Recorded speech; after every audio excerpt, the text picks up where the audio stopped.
Good morning, everyone. Hope you had a lovely weekend. Spring is definitely here now. My pond is growing beautifully and start to get some lilies. Did you just see the newt swimming up just now? We haven't got any frog spawn at the moment. I think because we've got newts, the newts like to eat frog spawn. And they like to eat little tadpoles as well. We've got quite a lot of them. I don't suppose you can see them down there. Can you see them? There's one down there. Year 2 have got some tadpoles though. They've got some frog spawn and tadpoles. They're going to grow up into frogs. And I thought I'd read you a story today all about frogs. Growing frogs.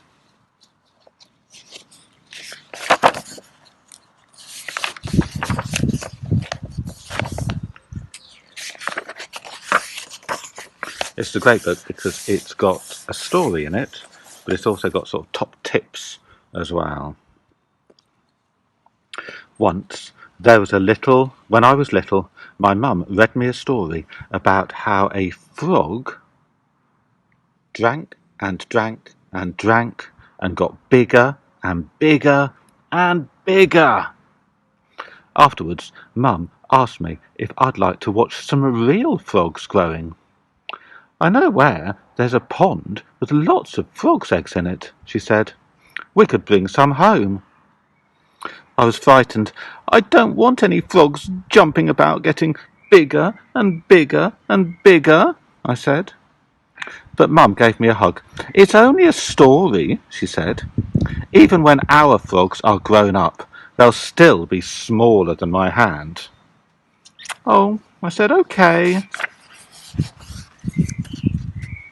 Next day, we went to look at the pond. The water was dark brown, and there was grey jelly stuff floating on the top. Yuck, I said. There's the frog spawn, said Mum, and she pointed to the grey jelly stuff. I bet that was laid last Friday night, when the frogs were croaking so loudly I couldn't get to sleep. And there's some top tips down here. Male frogs croak to attract female frogs for mating. The females lay eggs called frog spawn. Quite a windy day now. Oh, my page is going everywhere. You see the black dot in the middle of each jelly shell, said Mum. That's going to grow into a tadpole. Where are the frogs? I asked. Tadpoles grow into frogs, she said. Little ones. No giant frogs here. Mum put some pondweed and stones into a bag, and then she filled a bucket with pond water. I scooped a little of the frog spawn into it. And again down here, you've got the top tip. Always use pond water for growing frogs at home.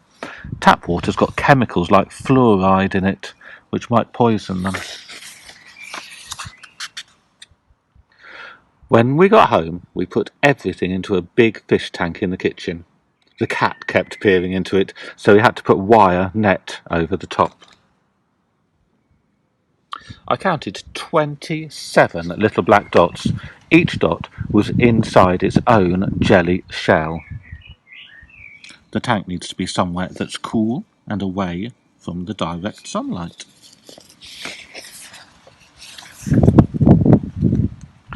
Every day when I woke up, I went straight downstairs to look at the frog spawn.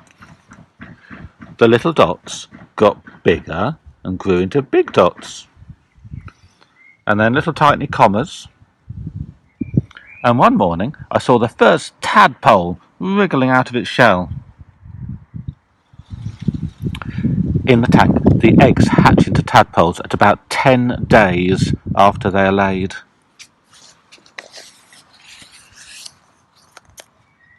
At first the tadpoles didn't do much. They just stayed close to their jelly shells and nibbled the pondweed. But after 2 or 3 days they looked quite different. There were feathery things on their heads, and I could see their eyes. They swam very fast. The feathery bits are called gills, and they're what underwater animals use for breathing.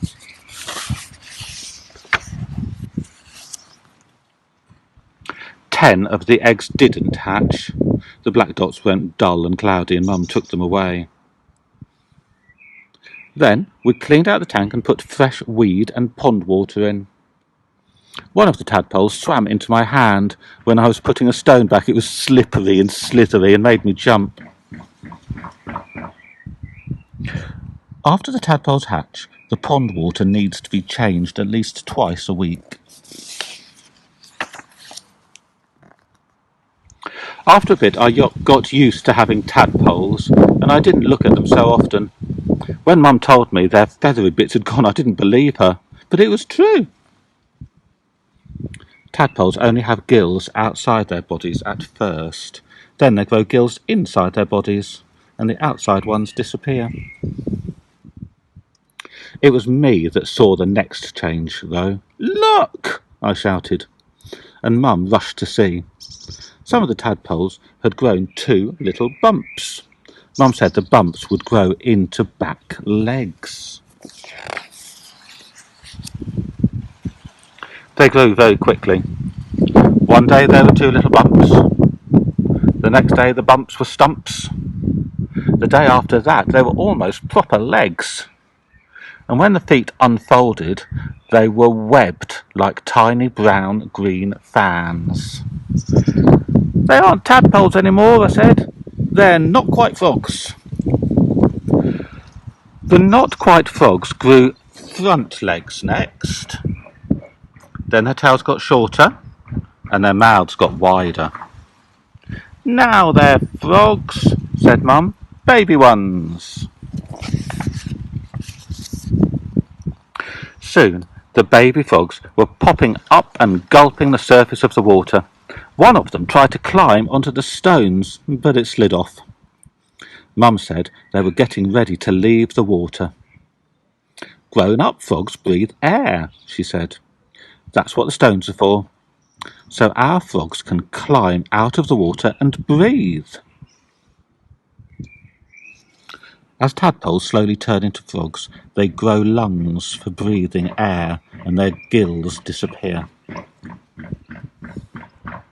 Not long after that, Mum said it was time to take our baby frogs back to live in the pond with all the other baby frogs. I was sorry to leave them, but Mum said we could come back and visit every day.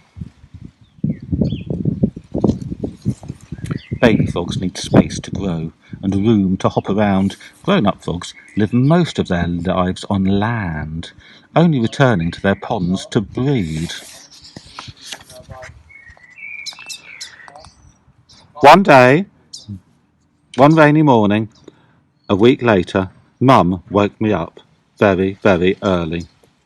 "Hurry," she said, and we ran downstairs and out to the pond. There were hundreds of tiny frogs hopping over the grass. "They're looking for dark, wet places to live in," Mum said, "but they won't go far, and in a couple of years they'll be back to lay frog spawn of their own." "Will they be bigger then?" I asked. "Just a little." "Good," I said. "I like having frogs jumping about and getting bigger and bigger and bigger." And that's the end. Lovely story of frogs getting bigger. Oh, have a look at this quick top tips though. Frogs are in danger. Please help. Rules for frog lovers. Don't ever take frog spawn from a wild pond. If you take frog spawn from a garden pond, only take a little. Always take your frogs back to the pond they came from. So that's a great story, isn't it? All about how tadpoles grow up into being frogs. So if you do have any in your ponds at home, look after them all. Make sure that they stay well and grow up into frogs. Look out for other signs of nature as well, maybe around and about on the fields. Did you know that butterflies and caterpillars really like stinging nettles. So maybe you could have a quick look to see if you can see any caterpillars out on the stinging nettles on the field. Be careful though, because stinging nettles are called stinging nettles for a reason. So be really, really careful with them. Okay? Anyway, have a good week. Enjoy yourselves, and I'll see you all soon. Okay, bye.